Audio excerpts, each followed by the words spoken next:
Well,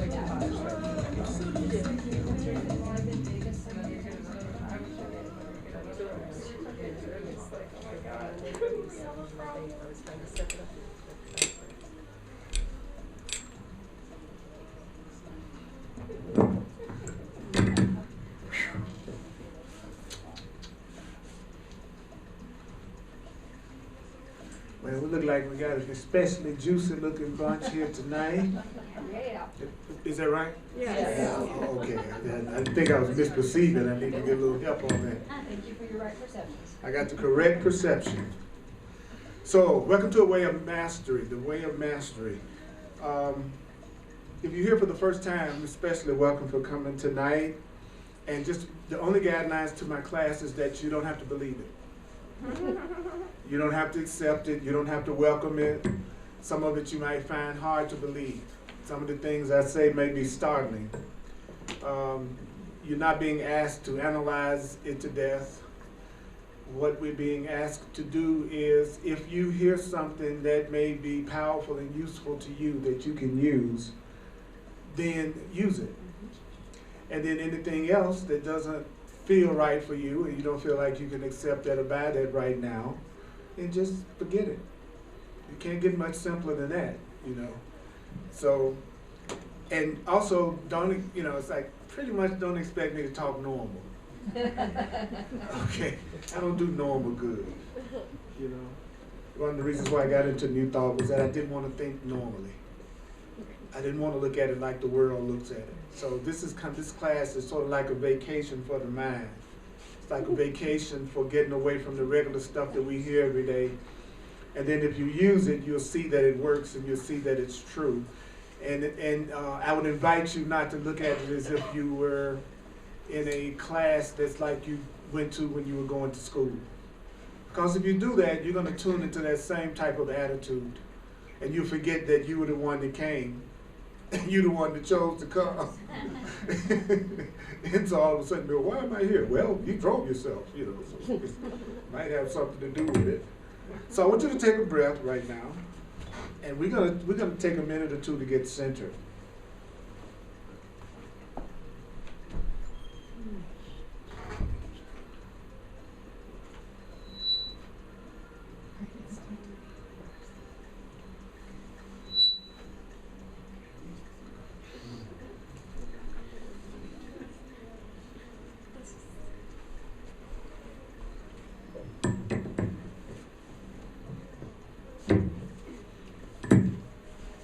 So I'll invite you to close your eyes right now.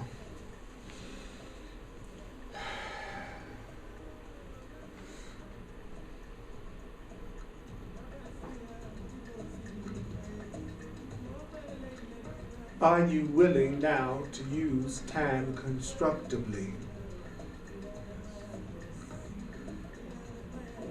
Are you willing to use time to embrace this creation passing through the field of your awareness right now? Are you willing to get out of your regular state of mind? Are you willing to use this time constructively to embrace this creation that's passing through the field of your awareness?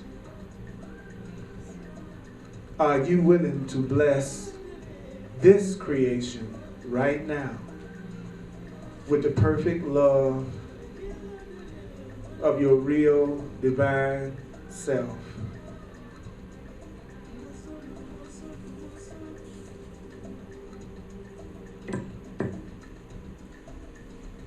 And as anything arises in your mind,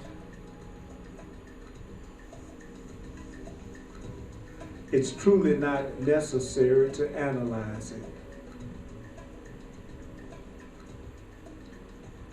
And certainly do not argue for it.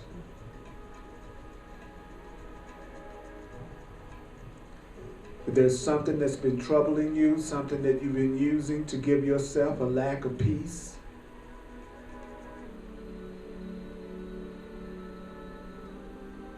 It's not necessary right now for you to analyze it. And certainly do not argue for it. But rather come back to that point of ignorance.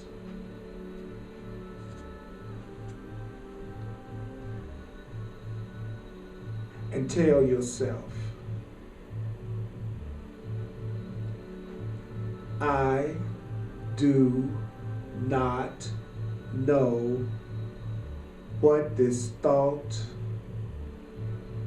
you do not know what this thought or this image or this emotion or this memory is for. Tell yourself, I do not know what this thought or this image or this emotion or this memory is for.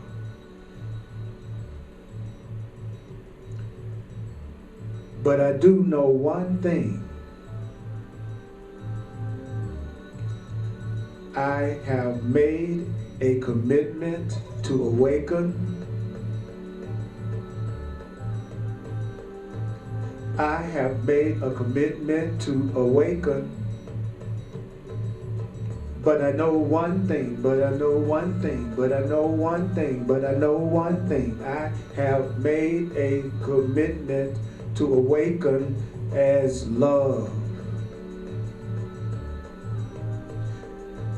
I don't know what this thought, this image, this memory that's coming up, this feeling, this emotion, I don't know what it is for. Tell yourself. But I do know one thing, that I have made a commitment to awaken. I have made a commitment to awaken. Therefore, you will not use this moment, this one thought, this one passing phenomenon to practice. You're going to use this moment to practice what you were created for. Use this moment to practice what it is you were created for, which is you were created to bless creation and thereby transform creation. You were created to bless creation and thereby transform creation. Transform creation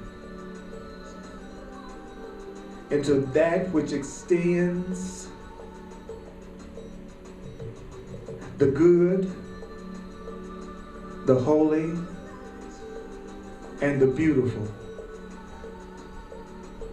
We can transform this evening, this creation that we made this evening, this time together. We can transform it into the good, the holy, and the beautiful. We can do it infinitely, eternally, with joy, with innocence. We can do it with graciousness. We can do this time together and every other time with peace. And we can marvel at the great mystery that love is. We can marvel at the great mystery. We can marvel at the great mystery that love is. We can marvel at the great mystery that the Creator is. We can marvel at the great mystery that God is. And that you come to truly understand how simple your task is to bless creation, your burdens will become lighter as you come to truly understand how simple your task is to bless creation. But you will discover that you cannot help but be in the right place at the right time. You cannot help but be in the right place at the right time. You cannot help but be in the right place at the right time. You cannot help but be in the right place in the right time. So if you are one of those who is committed to awakening to God, which is love, God is love, God is love, God is love, God is love. If you're one of those who are committed to awakening to love, recognize the great gift of each moment. You got to recognize the great gift of this moment. We're here together to recognize the great gift of this moment. We are here together to recognize the great gift of this moment. Here is our Creator's will right before us. This is the moment that is crying for love. This is the moment that is crying for love. So take the people that you love in your life, the people that you know, the people that you care about, and see them surrounded by love in this moment right now. Think of people that you think you don't know, the strangers that you think are not you, that actually are. Surround them with love right now. This is the moment that's crying for love. This is the moment that is crying for love. We are here to bless creation. This is the moment that's crying for love. This is the moment that's crying for love. This is the moment that is crying for love, and we are here to bless creation. This is the moment that will be repeated over and over again until we decide to bless it.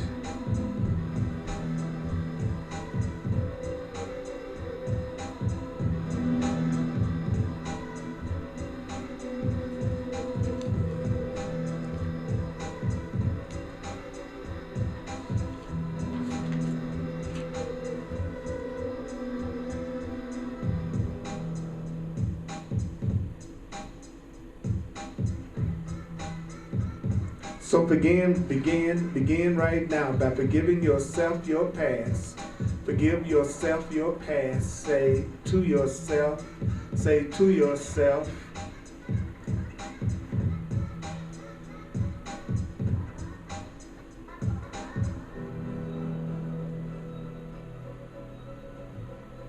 I forgive myself my past. I forgive myself my future. I forgive myself my past. I forgive myself my future. I'm going to forgive myself for the things that I've done in the past because those things were just my call for love. I'm going to forgive myself for the things that I'm going to do in the future because the things that I do in the future that cause me pain is a call for love. God is the love in which I forgive myself.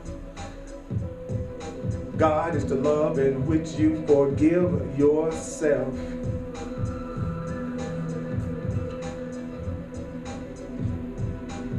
And anything from your past, tell yourself, I forgive you. You don't have to really mean it. Tell yourself, I forgive you. Admit you forgive.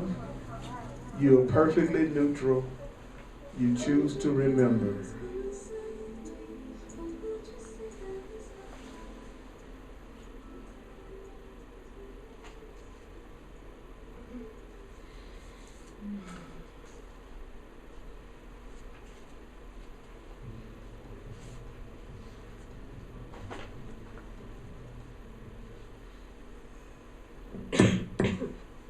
Would you mind cutting that off, baby?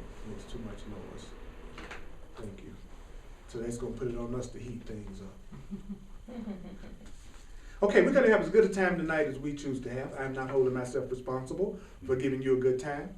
It's going to be a group endeavor, so tonight's going to be whatever we'll decide it's going to be. Isn't that right? It is. Okay, so we'll have the kind of class we want to have. It ain't on me. That's too much responsibility. I'm not going to hold myself responsible for making everybody have a good time because we are one. This is an opportunity for us to practice what we say we believe, that we want to join, that we want to connect, that we want to be more loving. And so I'm going to take advantage of that as much as I can. So we're going to be in part 2 in the way of mastery, the way of transformation, lesson 18, a simple exercise to forgive and bless the past.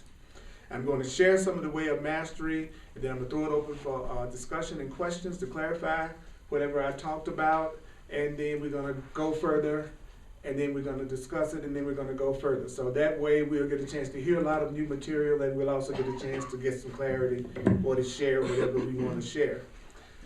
So, a simple exercise to forgive and bless the past. Past means gone. So it's another way of saying this is an exercise to forgive and bless the gone, because we have a tendency to act like the past is still happening. We have a tendency to act like the past is still happening. And that's delusional. That's insane. Did you know that? That's totally insane to live your life as if something that's over is happening right now. But it's a really popular thing to do. I tend to live in the future more than the past. I find myself more into anticipating what I think is going to happen next than necessarily dwelling on what I think happened in the past. But both of them are equally unreal, because the past means gone and the future means not yet.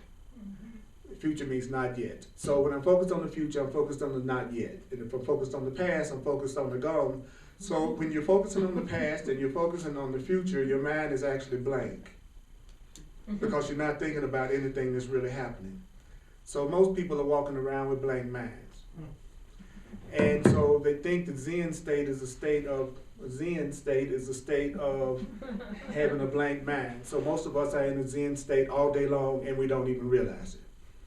So what we want to do is I'm going to offer you an exercise. It will take you 30 days if you apply yourself daily, but you don't have to do it more than 10 or 15 minutes.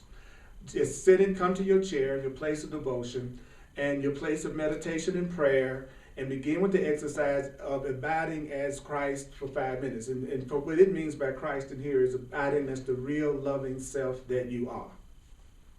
For just 5 minutes, abide as if you are not a victim, that you create your reality, that you are love, and that there's actually nothing wrong with you. I know that's a stretch. That you are complete and that you are whole exactly the way you are. There's nothing about you that needs to be changed. You are whole and complete and loved and lovable and loving for 5 whole minutes. And when that is completed, simply continue by recognizing next, you don't know what a single thing is or what a single thing is for. All you know is what you were taught it is and what you were taught it is for. And that you don't know what a single person now in your life or has crossed your path has ever truly needed. So let me get this straight. For 5 minutes, I'm going to see myself as free and loving. Then I'm going to recognize I don't really know what anything is for. I just know what I've been taught it's for. And then I need to realize I don't know really what any of you need. You really don't know what I need, and I really don't know what you need, and I've never known what anybody has really needed my entire life. Admit your ignorance. So one of the greatest spiritual gifts you can give to yourself is to admit you don't know, because a mind that thinks it doesn't know is a mind that can be given wisdom by the universe, can be given the wisdom by spirit, and the mind that thinks it knows is shut to new knowledge. It's closed to new knowledge. So if there's an area of your life that you really would like some guidance in, some help in, some instruction in, some direction in, that's the area you should be saying, I do not know what anything, including this, means, and so I don't know how to respond to it, and so I'm not going to use my own past learning as the light to guide me now. And when you do that, that's you surrendering to your greater self so that your higher self, your spiritual self, can then start to let you know what's really going on. So the area that you're most afraid, most unhappy, most fearful, that's the area that you should deliberately say, I choose to forgive the creation that will now be brought into my awareness. Holy Spirit, what is in need of my blessing? So you're upset with a coworker, you're upset with a boss, you're upset with a friend, you're upset with a mate, you're getting ready to have a conversation with them, you're getting ready to talk this out. You got to talk to them first. Before you do that, take 2 minutes before you talk to them and tell yourself, I choose to forgive the creation that will now be brought into my awareness. Because it's a creation called a person that's getting ready to be brought into my awareness. And to forgive them doesn't mean I'm going to overlook what I think they've done to me. To forgive them means I'm going to see them correctly as either love or a call for love. And I'm going to recognize that they're not responsible for how I'm feeling. Even if I think I'm upset with them, they're not the one that's making me feel the way that I feel. I'm the one that's making myself feel the way that I feel. And so my forgiveness is the recognition that I'm responsible for my emotional state and not somebody else. Everybody, you hear me? So that's a really conscious place to be. That's not a place that many people operate from. They think they got to go talk to the person because the person's upset them, and then they got to get that person to do the thing that doesn't upset them. And so a conscious being knows that what you want to do first is forgive the creation that's going to be brought into your awareness by recognizing you're not a victim of them, because you're the one that's giving everything that you're going through with them all the meaning that it has for you. So you're the one that's making yourself feel that way. So you're going to ask your higher self, which the way of mastery calls the Holy Spirit, what is in need of my blessing? So before I even talk to you, I'm going to forgive, which means I'm going to take responsibility for my experience with you right now. And I'm going to ask the universe, what is in need of my blessing? Because the only reason why that issue is showing up is so ultimately I'm going to get to the point that I bless it, which means I give it an opportunity to teach me whatever lesson it is that it's trying to teach me so that I can wake up to who I really am as love. So everything that happens to you during the day is divinely orchestrated to give you the maximum opportunities that you need every day to let go of all pain and to wake up to the love that you really are. That's really what you're meeting all day, whether you know it or not. It's another opportunity for you to free yourself. Unless your hate for yourself is so great that you want to keep the grievance and upset going, which only you are feeling, so therefore you're the one that's punishing yourself all day because nobody else is feeling your upset but you. Everybody hear me? So you can hold a grievance against me to the day you die. I will not feel it. I will not feel your anger. I will not feel your upset. I will not. If I don't see you, I really don't feel it. That's why sometimes people like to be in your face when they're upset, so at least you can see it. You know what I'm saying? Because they know if they're not in your face, you wouldn't even be thinking about it. You ever seen somebody that was upset as they could be, and somebody called them on the phone, and then they pick up the phone and they go, hey, what's happening, girl? Yeah, okay, well, I'm going to see you later. Then they hang up and go, yeah. Then they go right back to their anger and their upsets, which means they can change their mind anytime they want to and not feel upset because you just saw them do it. You saw them just stop being all upset to talk to somebody else for a few minutes in total peace and then come back with you upset again, which means that you were not creating the way they were feeling. They were the ones that were creating the way that they're feeling about you and about the situation. So it says, as you sit observing what comes into the field of your mind, I think what you could call a mind field, right? All the time we're walking through a mind field, the field of awareness. It may in fact be a sudden tightness in a muscle, so don't overlook it. And even that is arising from the field of your mind. Even a tightness of your muscle is coming from your mind. So do not overlook it, because even that is arising within the field of the mind. Be with whatever that creation seems to be. I don't care if it's a picture, I don't care if it's a memory, if it's a feeling, if it's a thought, if it's a sensation in your body, just be with it. Most people avoid feeling their feelings, especially those who believe that healing is being positive all the time. So I'm going to be so positive that I don't allow my feelings to be fully experienced, and then I attack my body and make myself sick while I'm smiling. Because on the outside I'm smiling to you, and on the inside I'm mad as hell and upset. I'm repressing the emotion. I'm not letting it pass through me, so it attacks my physical organs, and my body gets ill and gets sick. So it'd be much better to embrace it, to feel it, and just be with it, single it out, stay with it, look at it, and then once again, practice forgiveness in this simple way. Object of my creation, whatever this is, I forgive you the judgment I placed upon you, and thereby it is released.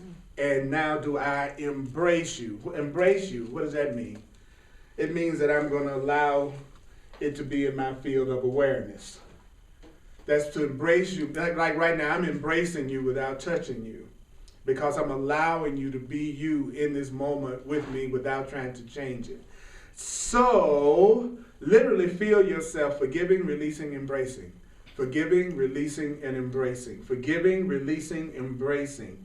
Okay, so those that wish to visualize, those people who are good at visualizing, you might see yourself taking a hand, wrapping your hand around that thought, that object, that memory, that person, or that sensation, in the muscle, lovingly, gently, as though you were holding the most delicate of flowers, the most beautiful flower ever created, that is a gift directly from God. Look upon that object, that person, whoever that is, and simply say, I am love, which is the same as saying, I am Christ, I am love, I am the one love, I am the love we all share. And in this moment, I'm going to use time to its greatest glory. I can use this time to judge and attack and limit myself, or I can use time to forgive, to love, to open my mind, and to free myself. So beloved object, beloved person, beloved memory, whatever this is, I bless you, I embrace you, I heal you. I bless you, I embrace you, I heal you. Now sometimes you might not be able to do that until you've allowed yourself to fully feel the feelings that you're having. To try to jump to that while you're still angry and you haven't allowed yourself to feel the feeling would make it hard to do. So if it's a picture in the mind or if it's a thought, just allow it to be dissolved. Notice that as that image dissolves, you're going to detect that there's going to be this field of spacious peace that you didn't even know was there. That this object of creation, this person of creation has simply become transparent to the reality of who you truly are. For peace is the nature of your real self. So you focus in on embracing it, allowing it, accepting it, recognizing that you're giving it all the meaning that it has for you, and then you choose for peace in that situation, and you'll watch the situation change, you'll watch the situation dissolve, or you'll watch your perception of the situation change, and you'll watch your perception of the situation dissolve. So do this as long as it's comfortable and the mind does not seem to waver or to be too rattled, but if it gets really uncomfortable, simply notice that you're getting uncomfortable and acknowledge and thank yourself for your willingness to even try it in the first place. Let the exercise go, and then just go about your day, and then come back to this exercise as often as you wish, but do it for once a day for 30 days. Do what? For 5 minutes, give yourself a break. Focus on the love and the truth that you are. Remind yourself that you don't know everything. You don't really know what anything is really for. And then tell yourself, I don't really know what everybody around me needs. I don't know what anybody around me needs. And that I'm here to bless creation, which is to recognize it's all a cry for love. It's a call for love. And I'm here to be the presence of that love. That will dissolve the mental state that's causing you upset and open the possibility for the universe to function in that situation and heal it in ways will blow your mind. The thing about teaching and sharing this stuff is every class, Spirit gives me the answers, and everybody that I'm talking to, the answers to everything that they're going through in terms of wanting to have peace. Very seldom does it evoke a lot of excitement. It never, because I've learned that sometimes it's very difficult for people to accept answers that they didn't think of. Even if it's going to help them. The fact that they didn't think of it keeps them a lot of times from using it, because the definition of an adult is that you're autonomous and self-sufficient and you're able to handle everything on your own. So that's why we don't avail ourselves of solutions that would get us out of everything that's causing our pain. Because unless we think it up, then it's difficult for us to get excited about doing it. But if we knew what to do, we wouldn't be upset. So the answer needs to come outside of the way that we think in the bubble that we live in. Plus, this kind of stuff just excites me anyway. It just turns me on. And so I look forward to the workshop that I'm going to do on the 6th of Saturday, the advanced mind training workshop that I'm going to do, because it's gonna be a whole day of really going deep with people who really want to go deep, who really don't have any resistance to going deep, and they're not coming out of any sense of any other reason except I'm really excited about focusing on sanity and the truth and changing my mind and going as deep as I possibly can all day long, so that we can join as one and heal in ways that blow our minds. So I'm excited about doing that. Any questions or any comments about anything that's been said so far, or anything that you experienced during anything that we've done so far?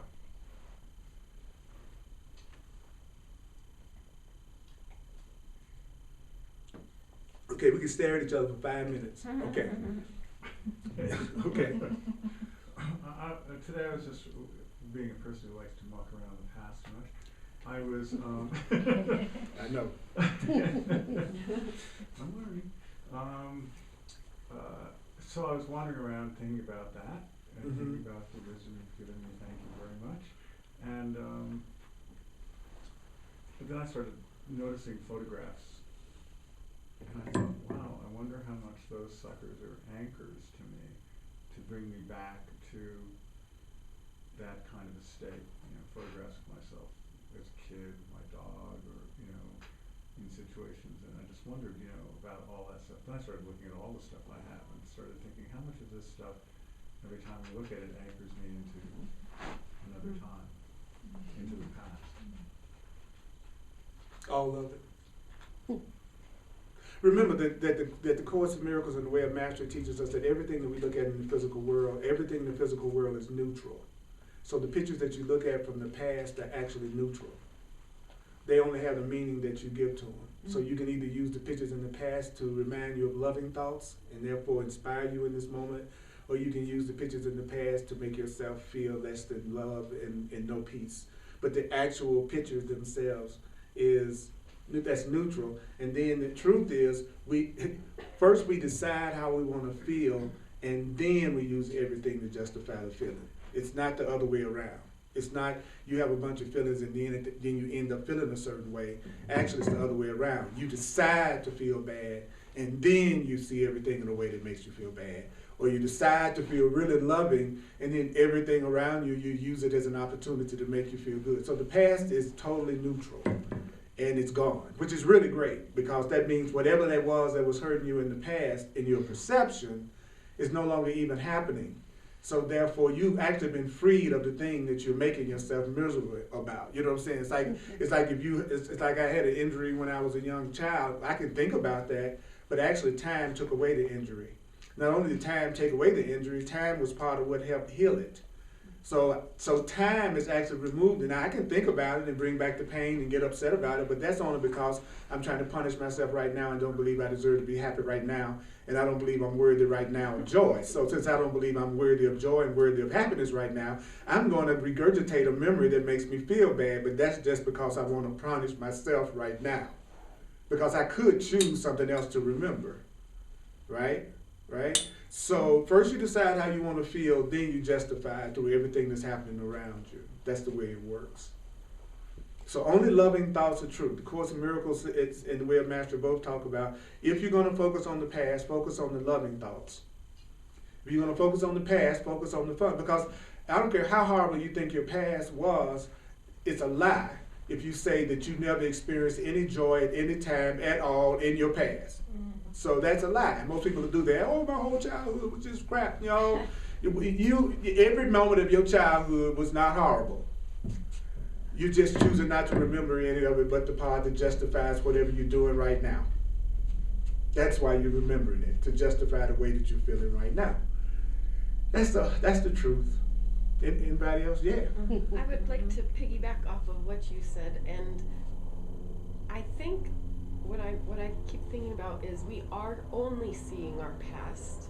So when you're looking at a photograph, if you look upon your photograph with innocence of the eyes of innocence of a child, you would not see the past, you would be surprised at what you're now seeing, because now, even though it's something of your past, I don't know, that's where I'm feeling like, yeah, everything we see is our past and reminds us of our past, unless we look at it with like innocent eyes. Well, think about this. He says, I see only the past learning, right? So perception is learning. Like when I look at you and I say I'm looking at a woman, I am looking at what I learned to interpret you as being. And that's why you only see the past, because whatever interpretation or whatever description or whatever term you're using to describe anything, you're using something you learned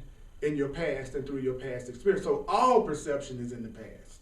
Everything you're looking at is what you learned. So like you said, you're only seeing literally the past. When you look at me, you're literally seeing what you learned to think I am in the past. Period. And if you can get the glimmering of the power of that statement, you would actually be seeing your whole way out of any kind of pain and upset that you're going through emotionally. If you really heard what I was saying, the Spirit has just given us the way to change our emotional response to everything. Because what does that mean? I just need some new learnings. I just need some new interpretations. I just need some new explanations. I just need some new terms. And then I have to use now to use those new interpretations now. And then the past has done its job. It brought you to this point. It can no longer serve. So at this point, you can just circle back around, go through the same thing you've done again, and come back to this point again where you're going to choose to either use the new interpretations that you're learning through everything that you're studying and focusing on, or just keep on using the same old perceptions you've already used. Go back around in the circle of stuff that you go through and come back again to make that same choice again. Or you can do it, and then you get to the point that it's Groundhog Day, which simply means that you'll know what's going to happen before it happens, and you'll know what your pattern is going to be in the very beginning, and then you give yourself the same relationships over and over again, the same finances, because what you're doing is you're just completely reliving the same ancient instant over and over again with the same attitude, and then you just, that's it, that's your life. And then you talk about how you got these patterns that you can't get over. You could just choose to think something different now. So are you saying we just wipe our hard drive, right? If you really love yourself, yeah, you would just reformat your hard drive. And that's totally, because you're the computer and not the hard drive. You know what I'm saying? I was just thinking that, yes. Yeah, you're the computer, you're not the hard drive. So you can simply put in a brand new, or better yet, you can put in a brand new program. You know, and then you'll see that, exactly. But see, the thing of it is, it was through repetition that we learned to think the way that we already think. So it's going to be through repetition that we learn to think the new way. But in most cases, people will think the new thought, well, maybe a little bit like in a class like this, maybe a little bit tiny, a little bit for an hour and a half, maybe out of a little tiny bit. And then as soon as they leave out of here, they go right back in the world thought for the rest of the day. And then they go, why isn't it making any difference? Because I'm not telling myself anything any different. That's why it's not different. But what's cool about it is the universe supports the new thought system, so it doesn't take as long to get the new thought system to start functioning as it did to get the old one going that wasn't true in the first place. That's the good news. Is this about tapping into wiping the hard drive, but maintaining, obviously we can't not maintain it, the innate part of us? Absolutely. It's about getting rid of the blocks to recognizing that innate, lovable, loving part of us that's connected to source. These classes are about undoing, not about doing. It's about removing the blocks to the awareness of the love and the strength and the power that's already there. Which is, we're not trying to make ourselves loving. We're not trying to put love in us. We're not trying to do any of that. We already are that. It's just covered up with a lot of misperceptions and wrong learning and experiences from our past. So the purpose of these classes is to give you ways to look at things that allow you to remember who you really are, so you stop giving any power to the stuff that's making you unhappy, because you know it's just something you're choosing to think that's not based on who you really are. And if your reality is a reflection of your thinking, then what I need is new thoughts. And so my spiritual practice is just a way for me to get the new thoughts, focus on the new thoughts, and have some kind of discipline about doing it so that I will get the result faster. We call that spiritual practice. And it ain't going to happen without some kind of dedication and study to some time, even if it's just 10 minutes that you go, I'm going to tell myself something completely different and focus on the truth about myself. And everybody does it. That's what's so cool about it. Everybody is going to end up doing it because everybody's going to reach their limit of pain. So it just takes some people longer than others. But everybody reaches their limit. Anybody else? Yes. So this section has a really interesting hidden clue in it. Mm-hmm.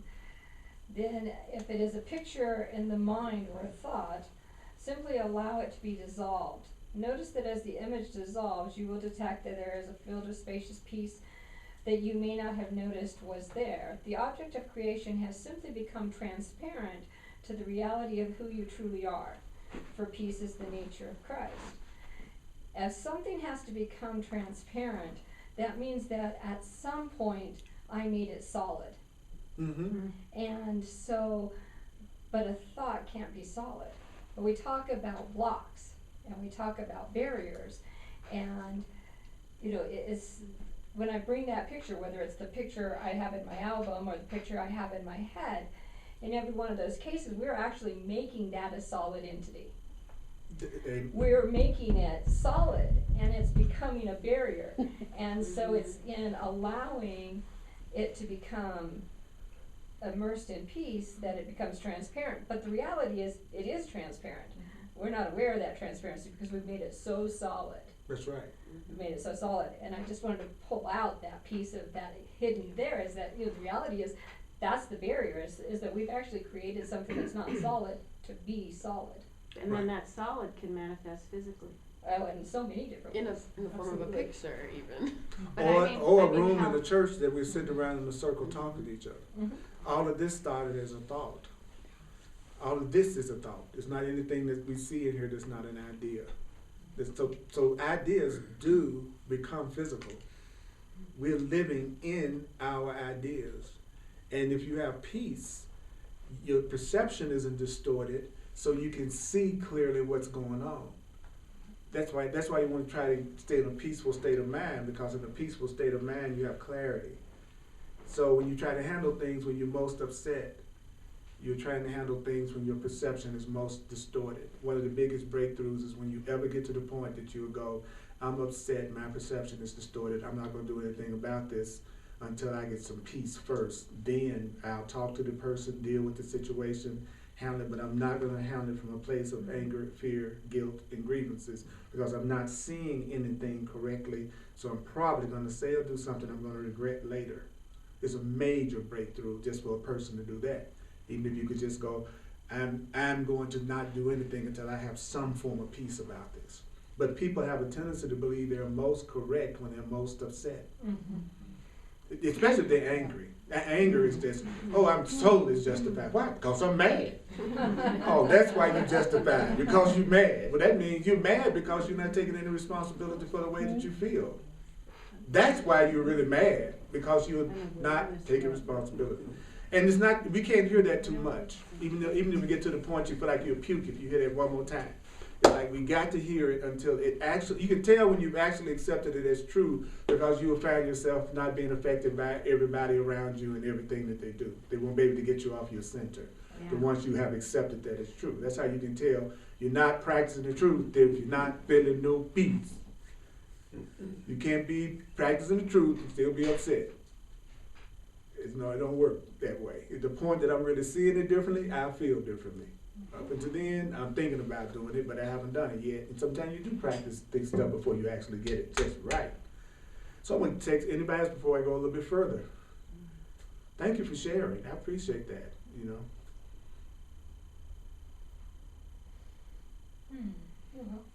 Pretend it's after class. When everybody's talking their butt off. It's the same people. It's actually the same people you'll be talking to after class are sitting here in the class right now, doing the class. Okay, just want to remind you. Okay, it's the same people. Okay, Okay, so do this as long as it's comfortable and the mind does not seem to waver, to be rattled. Say if it becomes too uncomfortable, simply notice that discomfort, acknowledge it, and thank yourself for your willingness to heal creation. Let the exercise go and be about your day.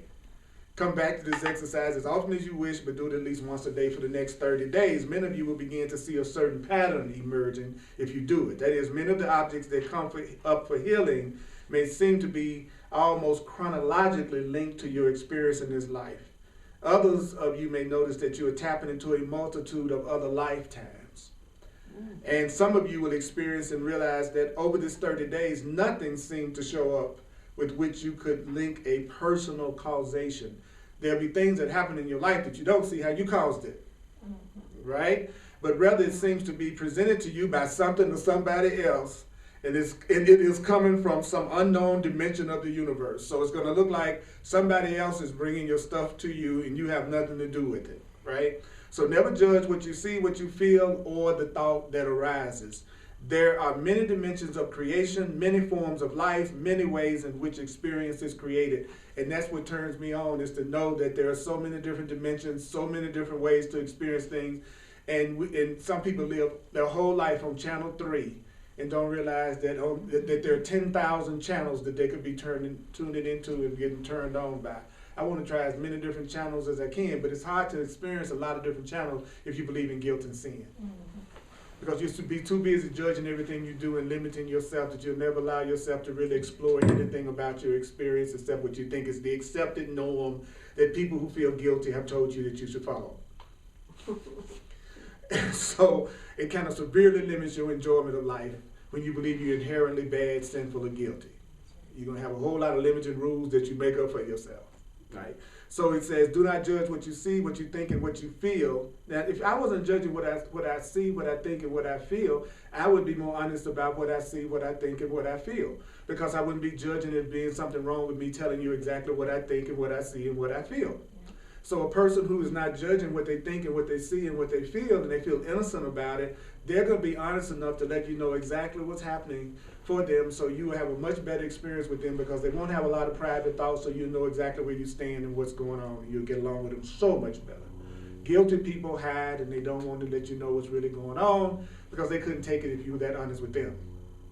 See, the price you pay for telling somebody exactly what you think and what you feel is they're going to go, well, let me tell you what I feel too.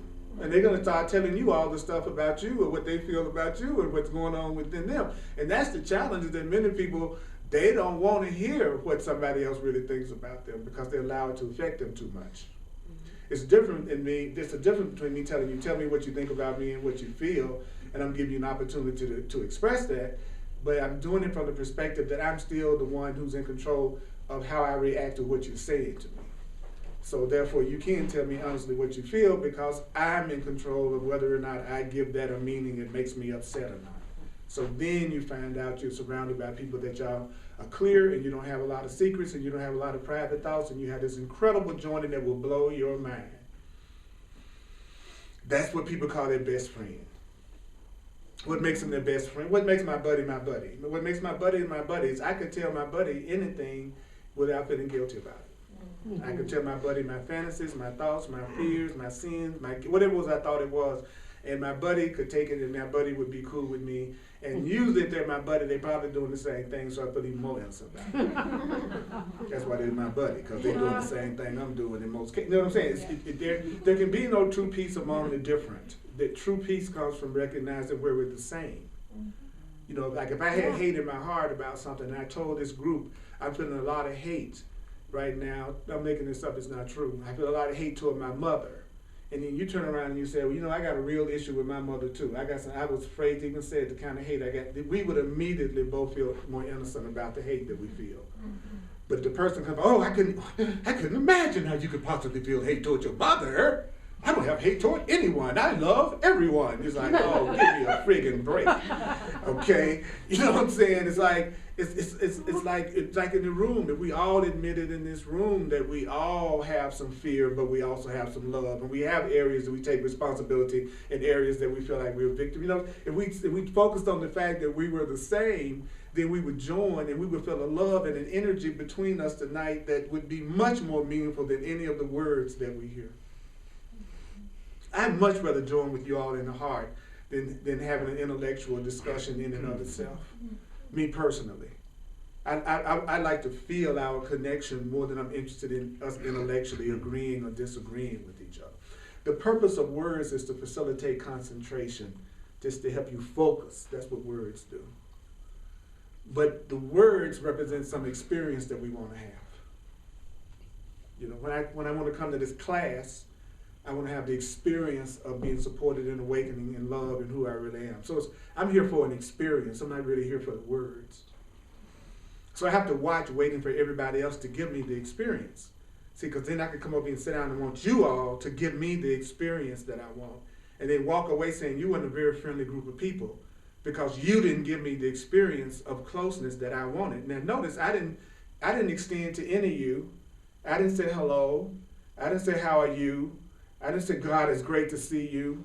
I'm just waiting for everybody to come up to me and say something to me and make me feel welcome, right? So I'm not giving what I want to receive. So if I want to give it, if I want to have it, I want to receive it. And all of us have heard this a million times, right? So what makes this different is that we have presented ourselves with an opportunity to actually do it, which makes it real. And it's not easy for me to do either. I got a part of me that's just as shy and introverted and contemplative as you are. I have to overrule that part of me to sit down and talk and teach. I have to not let that direct my actions, the part of me that would rather shrink and not talk and be quiet and not be loving. I have to overrule that part of me because your personality becomes your prison when you think you weren't the one who built it. You made up your personality that's sitting in the chair. Whether you say you're introverted, extroverted, quiet, not quiet, whatever you're saying about your personality, you made it up. It's your self-image. It's your self-concept. You made it up. You can change it. You're not trapped by it. I'm always quiet. I never dance. That's just you choosing to be quiet and not dancing. That's it. It has nothing to do with reality. Nothing at all. You know that because as soon as you get a little high and drink something, you're a whole different person. So we know right off that's made up crap right there. It's funny. It's funny. Well, I want you to see my personality after I parted a little bit. That's what I want y'all to see. So it says, don't judge what you see, what you think, and what you feel, but hold it as an object which has been brought to you by the Holy Spirit, who is asking you as Christ to bring the healing of blessing to it. Many of you will have very profound insights and realizations over the next 30 days. Some of you will have memories come that you have never been able to assess before. Why? Simply because when there is no fear, your true memories will come because the barrier of fear is gone. So the more I'm not afraid, the more I remember who I am. Like when I had a past life regression, I was able to remember other lives, but had I been afraid, I wouldn't have had the past life regression. So when I was willing to open my mind and not be afraid and be open to something new and trust, then I had memories that came up that explained to me a lot of things that I didn't quite understand at first about why I had that particular inclination or whatever. But that can become an idol too, because the truth is, it doesn't really matter whether you believe in reincarnation or not, because all that matters is what you're going to do right now. So it doesn't really matter whether you believe it or not, But anything that teaches us that we are more than our bodies and that there's a part of us that exists beyond our body in this life is useful.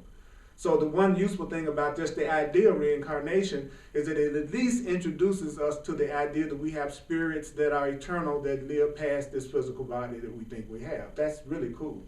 All of us know we do. We're just trying to pretend we don't. Surely you couldn't have screwed up this much in one lifetime. You know that. You think about some of the stuff. When you came here, when you were a kid, you knew that this wasn't the first time, and you knew this wasn't the ultimate reality, and then it was educated out of you. Some of us came here knowing life is more than what we're seeing, and then we got it educated out of us. But some of us never forgot. And that's why we look like the misfits, so we don't fit in, or we're rebellious, so we don't do it, because we want to be happy. That's why we rebel. Because we don't actually want to see what it feels like to live a life of self-expression. You got a bunch of unhappy people trying to tell you how to live happily. Isn't that interesting? You got so many unhappy people trying to tell you what you need to be doing for you to be happy. I love it. So, fear is what creates and sustains the illusion of separation, so that when anyone says, I can't remember back past the age of 5, that's utter nonsense. Every event that you've ever known is present for you now in its fullness. You have merely used selectivity as a result of judgment and fear to press down into your mind certain beliefs.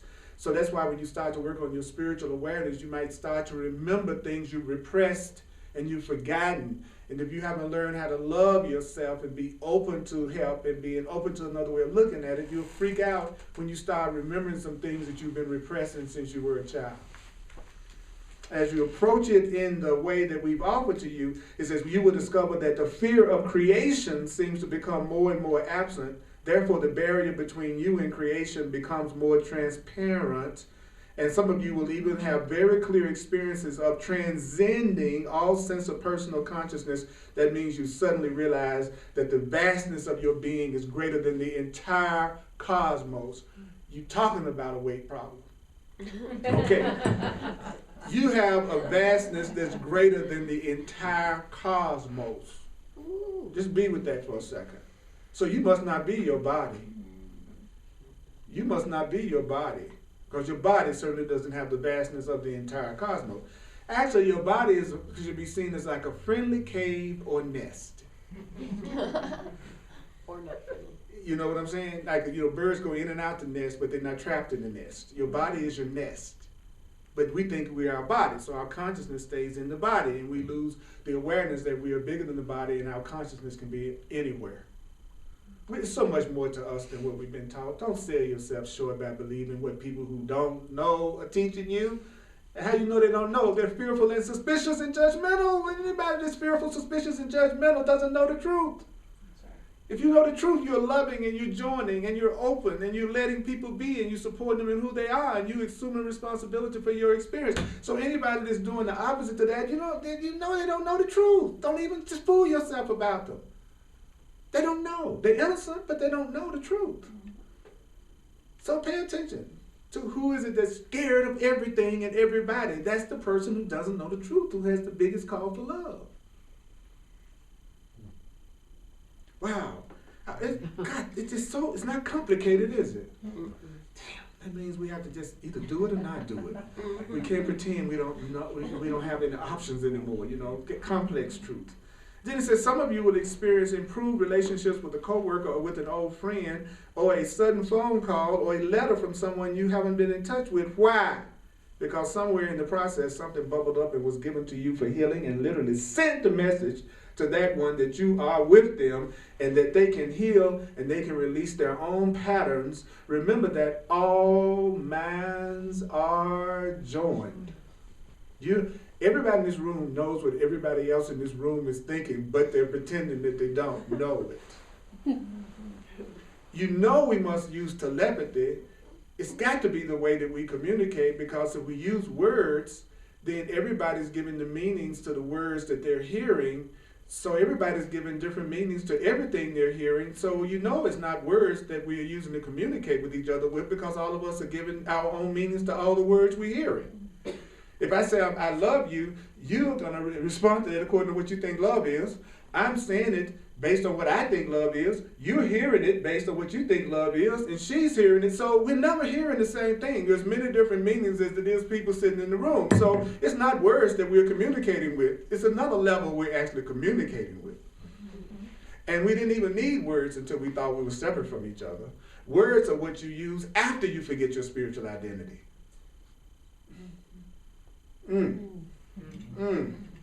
So, I'm very leery of someone when I'm in a relationship and I have to explain myself over and over and over again to the person.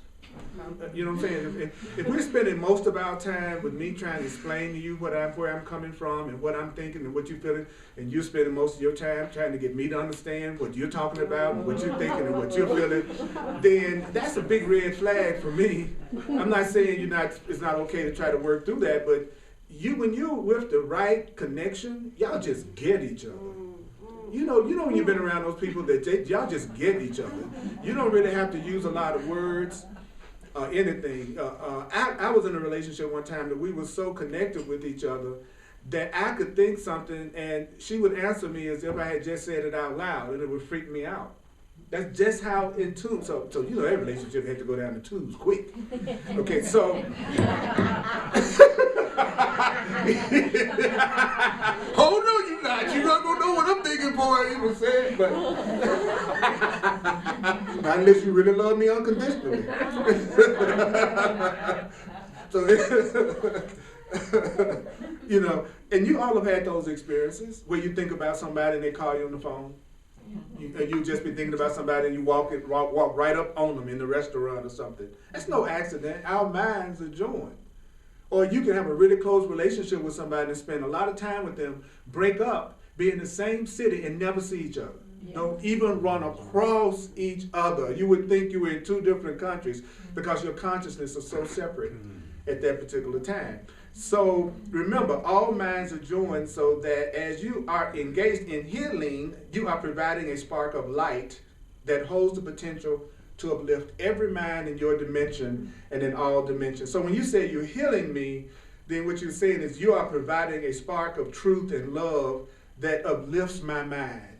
Just being around you uplifts me. You being around me uplifts you. And when we leave each other, we don't feel drained. We feel invigorated.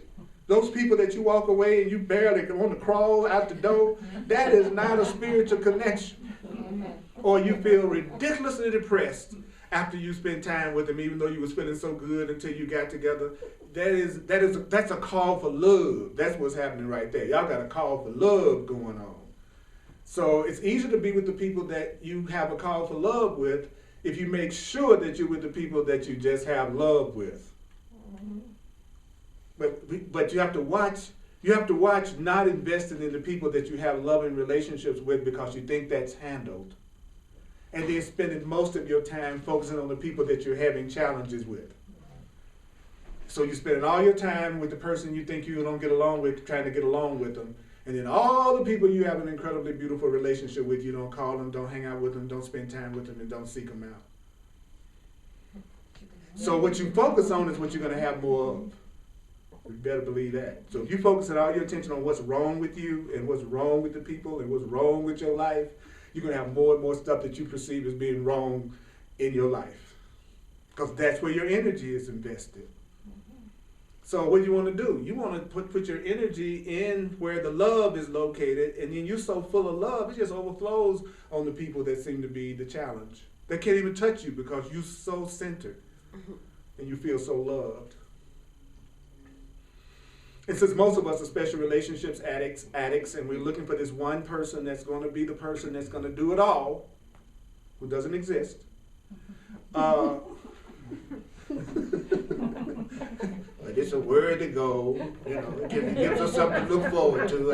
I know they're out there. I know who, the person that doesn't exist, the one that's going to make me happy, you know. Actually, you become happy, then they show up, and then you get happy together. That's right. Yeah. Then you're having a good time, okay? Yeah. And so if you're doing that, just recognize that you don't need them and they'll show up. Yeah. So your first job should be to be happy without them. If you can be happy without them, they'll show up. If you want them to. You don't really need them, but if you want them to. First time I read that in Course in Miracles, it says, you have no need of special relationships at all. I went, what? No, you have no need of special relationships at all. There's not any person that you're around that could not serve the real function that you need for people to serve, which is to give you opportunities to love and recognize the truth, where everybody in the room is doing that. So if I just wanted the truth, everybody in this room would be satisfactory. I wouldn't need any particular one of you unless there was some personal special need I had that I needed somebody in here to take care of, and I call that the person I'm attracted to. Is the person in here that I think is going to meet that need I got tonight. But if I just wanted the truth and get a chance to remember the truth and get a chance to bless and to remember that I create my reality and the opportunity to treat you with respect and honor and bless you, all of you all would be equally acceptable as partners. I need special partners just to do the stuff that's not real. That's what you need your special partner for, to do what's not real. What is real, you can do with everybody. That's what makes it real. That's the definition of real. It includes everybody. And we wonder why we go through so much pain. Well, we're not doing anything that's real. What I'm really doing is trying to get validation because I don't feel like I'm worthy enough and I've got a big hole in me and I feel lacking. So I need you to fulfill the need that I got. Please. Please, please, please. And I'll treat you nice too. Sometimes. Sometimes. Because you can cut down on so much pain if you realize nobody's going to do what you want them to do all the time. You can just forget that. It ain't going to happen. It's a universal law. You can't make up rules and scripts for people that are not based on the laws of God, which work for everybody equally, and think they're going to do it all the time. Just because you're making up the rules for your enjoyment and they're supposed to be the ones who fulfill that, even if they tell you they're going to fulfill it, what? You know they can't do it and they're not going to do it all the time. And they're especially not going to continue to do it if you're not fulfilling the bargain from their end too. Right? So the ideal person is the person that I'm willing to do everything in my power to please them, and they're willing to do everything in their power to please me, and they can't do it and I can't do it, but at least we want to. So we say we really like each other a lot.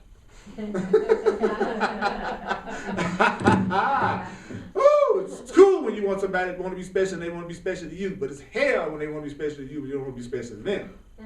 Or vice versa, you know what I'm saying? I'm going to make my sacrifice, then you're going to make your sacrifice too. Let's at least want to sacrifice for each other.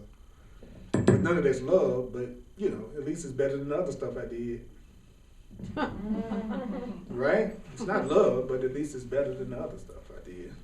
So we embrace your, okay, I'm not going to go further there. All right, gang. Any thoughts, any feelings, any brilliant sharing that you have to share? All of y'all got the truth in you as much as I have. Well, I think it's great to hear, that, and I'm going back a little ways, but how you learn these patterns over, repetition. Yeah. And that you're not going to unlearn them or learn something new without repetition. And you are going to fall back, but it doesn't mean you can't forgive yourself and try to do it better the next time. That's all you're supposed to say. Yeah. You're supposed to go, oh, okay, the only afterward message is don't do that again. People want to make it deeper than that. Oh, I did that, it didn't work. All right, I don't need to do that again. That's it. That's it. That's it. Because you recognize your pattern when it shows up. How do you know your pattern when it shows up? You want to know? Feels like discomfort. You're attracted to them. And the above. The mere fact that you're attracted to them means you just come up on your pattern. Always. It's always the perfect storm of your pattern. The person you're turned on by, attracted to, and you want to be with. That's your pattern. How you know? Because I singled you out. The mere fact I singled you out, I had to do that based on my own past experiences and the things that turn me on and the things that move me. And so if I'm attracted to you, you are my past pattern. Sorry. You might look like you're different for a minute because we got to fool ourselves enough to get into the relationship so that we can learn the lesson again. Right? I mean, the only reason why the mouse goes into the trap is because the cheese is there. You know what I'm saying? So, and y'all a big hunk of cheese for somebody. There's somebody out there, you the biggest cheese ever lived. I'm black cheese. That's my spiritual name, Black Cheese. Anybody out there want some black cheese?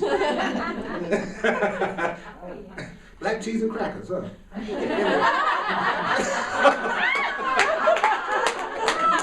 That was not a racist remark. I love cheese and crackers, don't you?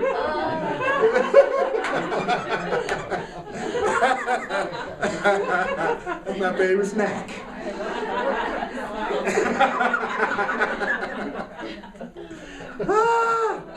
Oh my goodness. I was channeling. That was Broda. That was Broda. There's Yoda and then there's Broda. Broda will come out on you in a minute. All right. Anybody got any thoughts? Anybody else have any thoughts or questions about anything we've heard so far? Do you see yourself in anything that you've heard so far? Have you recognized any of your own patterns? What about that idea that the mere fact that you single somebody out means that they are the latest person that you've chosen to restore your wounded self-esteem? I think it's exciting when my pattern is something I like. You can have great patterns. You know, that, That's you know, right. so if I'm attracted to you and you're great for me, hey, hallelujah. That's right. Means I did something yeah. right along the way, finally. Because patterns are neutral. There you go. You know, a pattern can be neutral. That's right. So it's how you want to see it. You know what I mean? Because really what it is that everybody has male and female inside of them in their psyche, right? And then we project out into our physical world what's in our minds and what's in our emotions, right? So the feminine in me is inside of me, and then I project that out, and then I attract the feminine that corresponds with the feminine in me. So if I want to know what I'm like emotionally, then it's the women that I'm attracted to is a reflection of the woman in me. And the same thing with the feminine. The man that she's attracted to is a reflection of the masculine within herself. So if she can get in touch with her own masculine, she can get in touch with the kind of masculine, if she wanted to deal with a masculine, that would be perfect for her. But it's going to come from getting in touch with the woman inside of me, lets me know exactly how to relate to the women that are attracted to me, because they're being drawn to me based on my own feminine nature, which in our society, we're not taught that we're basically male and female and beyond both of them. And with an emphasis on one or the other, generally speaking, depending on your physiognomy. You know what I'm saying? Like I'm male and female, but I'm going to focus on the male because of my body and the way I'm programmed and what I've been taught. But actually, I'm just as much female as male, and all of you are too. It just depends on which side you want to emphasize. There are beings who have female bodies that are essentially masculine, and then there are beings with male bodies that are essentially feminine, all around us. So genitalia is not necessarily a witness to what you are psychically, because you're bigger than all of it, really. Who we really are is beyond gender. It's a being. There's a difference between trying to be a spiritual man and a spiritual woman. Being a woman trying to be spiritual and a man trying to be spiritual is totally different from a being that knows they are expressing as a woman and a being knowing that they are expressing as a man, because then you're really free, because you're not trapped in the programming about what you're supposed to be like. But if you think you're a man primarily or a woman primarily, you're going to be trapped by your gender identity, and then it's harder for you to get in touch with the greater levels of consciousness and being that you are. Because love doesn't have a body. It doesn't have a gender. It's insane to think that you can't love someone of the same sex or love somebody of the opposite sex. That means you think that love is limited to a form. So I'd love to have an opportunity to share with people who have ways of expressing themselves sexually that don't necessarily fit in with the norm, so that I can let them know and support the idea that they're innocent. Right. That they're innocent. Love doesn't have a form. That's what makes it love. You know, it's because you've been all of them. If it is a such thing as reincarnation, you've been all of it. You've been male, you've been female, you've been everything you see. That would be the quickest way to put it. You only see the past, so whatever you're looking at, you've been it. And the way of mastery says, a person really gets on their spiritual path really sincerely after they've tried everything the physical realm has to offer. So by the time you get to a class like this and you get serious about knowing who you are beyond the body and you create your reality, you're a very old soul that's done everything there is to do in the body. But you might be just trying to do it one more time. You know, but you know that you be honest with yourself. Most of the time you go, been there, done that, been there, done that, been there, done that. So you're looking for another level of excitement and connection and spirit. You could never be satisfied just with physical pleasure. It would be a part of the overall picture. It could never be the whole thing, the once that you have begun to recognize who you are. Because once you recognize who you are, you know you're free to do anything you want to in the body in peace. So it's no longer a big deal about seeking to have bodily experiences, because you know you can have any kind of bodily experience you want to have. So then you start to go through the stage of wanting to awake and love yourself and get in touch with your power and go, what's next for me to experience? What's the next adventure I can give myself? Because if I want to eat a cake, I can eat some cake. If I want to go hiking, I can go hiking. If I want to make love, I can make love. If I want to have a car, I can have a car. It's no big deal. I don't have to make that the focus of my life anymore because I can have it if I wanted. It's just a matter of thought. But what's beyond this? That's what I want to know. How can I love you? That's what I want to know. How can I feel my oneness with you? That's what I want to know. Me too. Out of 9 billion people, somebody gonna love on me. You know what I'm saying? How many billions of people there? So we don't, all that stuff we're focusing our attention on is already here, it's already given. It's no big deal, really. And when you realize it's no big deal, it'll be sent to you from every direction. You should move toward the people who are irresistible to you and you are irresistible to them. You should move toward some total yeses. You know, that's what you want. Saves time. Doesn't it? Saves a whole lot of time when you're seen and appreciated and desired in a conscious way. What do I mean by a conscious way? That person not holding you responsible for their feelings and their happiness, and you're not holding them responsible for your feelings and happiness, and you're using your relationship to remember that you're here to bless and have joy. That's a holy relationship. To me, that's good news. Is that good news to any of you all? Yeah. Okay, all right. I could tell it was thrilling you. I always say that. I be messing with my classes all the time when I say that because it's so funny. Because enthusiasm creates. If I came here and I was like Oprah and I said, you got a car and you got a car and you got a car and you got a car, I doubt very seriously if y'all go, You get excited about what you value and you believe is true and possible. True and possible. That's what you get excited about. What you value and what you believe is true and possible. And that's what we get excited about. So enthusiasm creates. It makes it happen faster. So go toward the things that your heart can get into because it really doesn't matter what you do because everything that you do is going to be used to wake you up spiritually. So it doesn't matter what you do. So if it doesn't matter what you do, then why don't you do what your heart tells you to? How about that? Yeah. All right. So this is knowledge just then. Let's give it up. Let's give it up.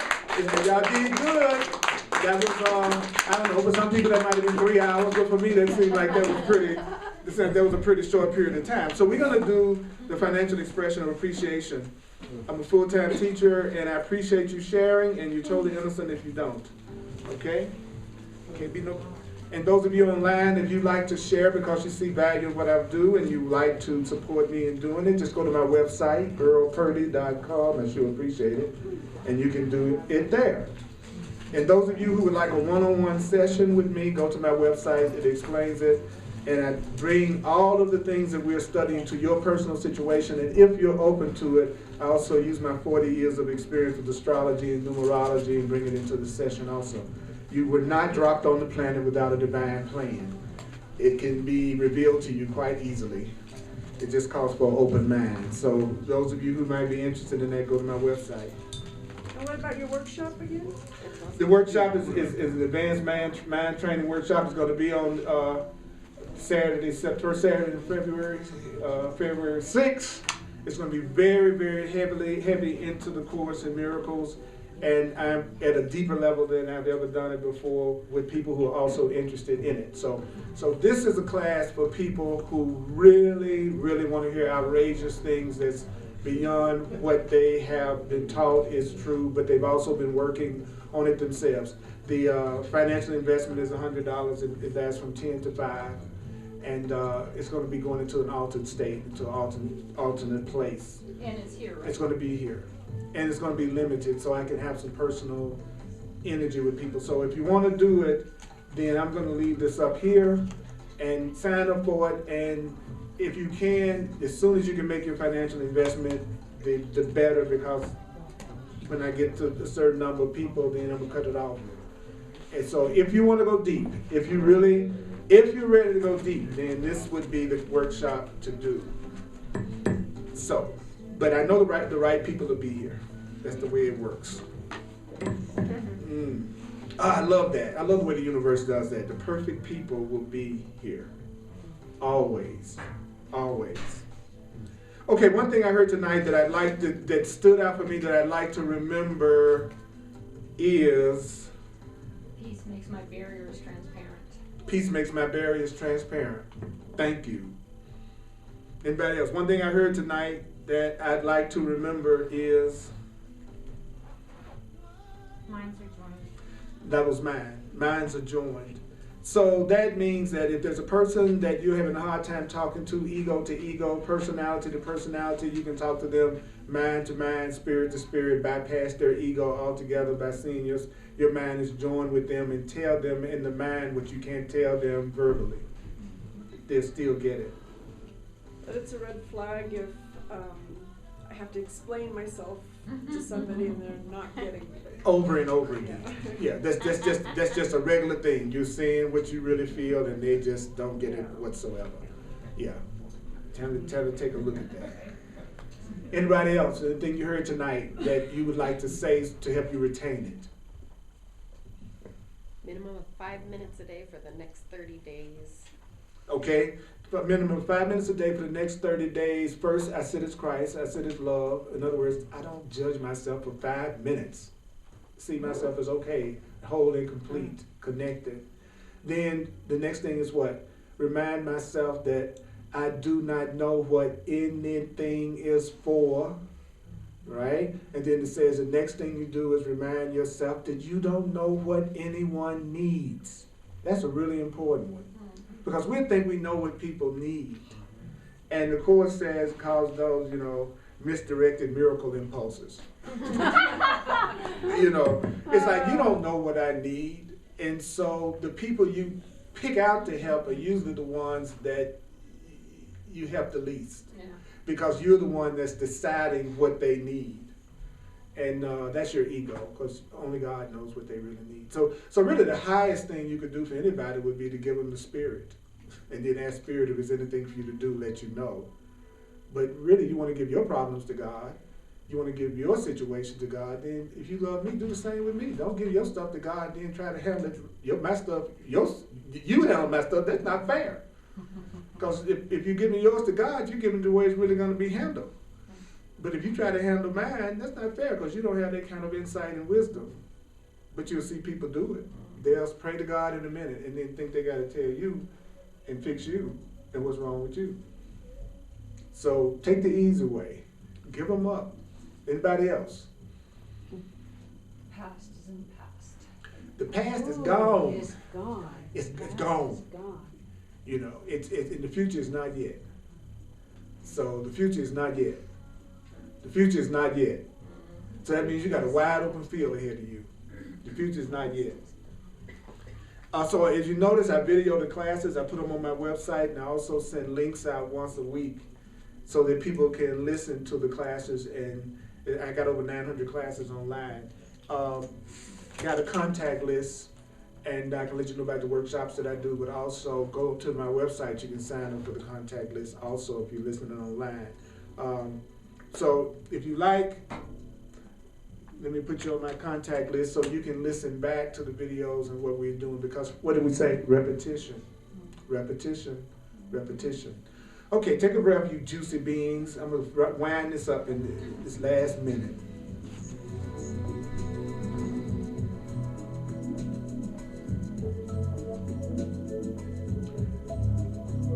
You are never upset for the reason you think.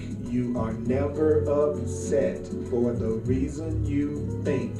You are never upset for the reason you think. You are never upset for the reason you think. You are never upset for the reason you think. You are never upset for the reason you think. I am never upset for the reason I think. I am never upset for the reason I think.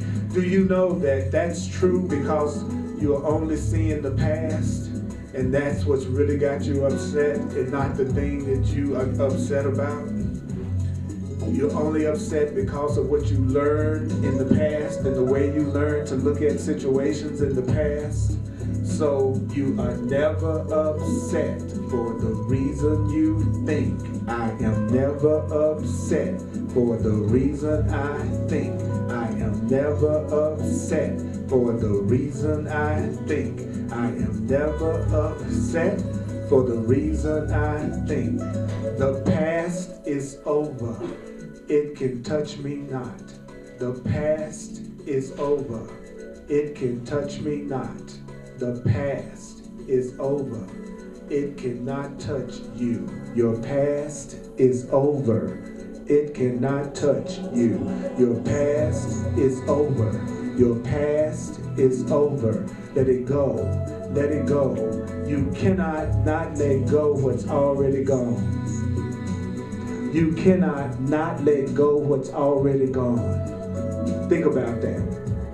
So letting go of the past is easier than you could possibly imagine because it's already gone.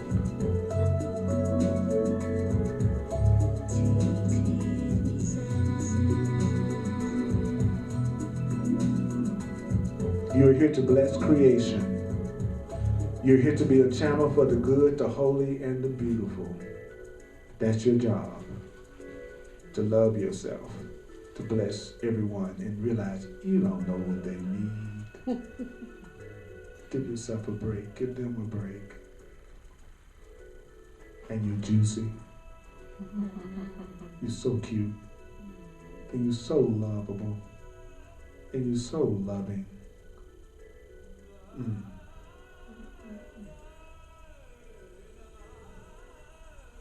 Yeah, see, that's your soulmate right there. Did you hear? You can tell when they show up. They're gonna be doing.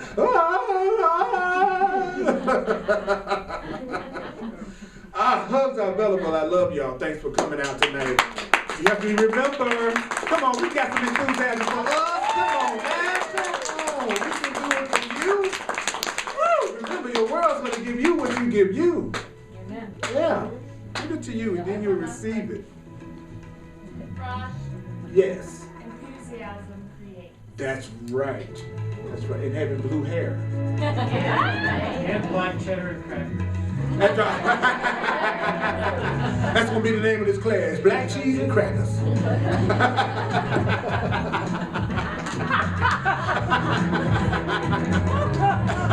Be on the lookout for it.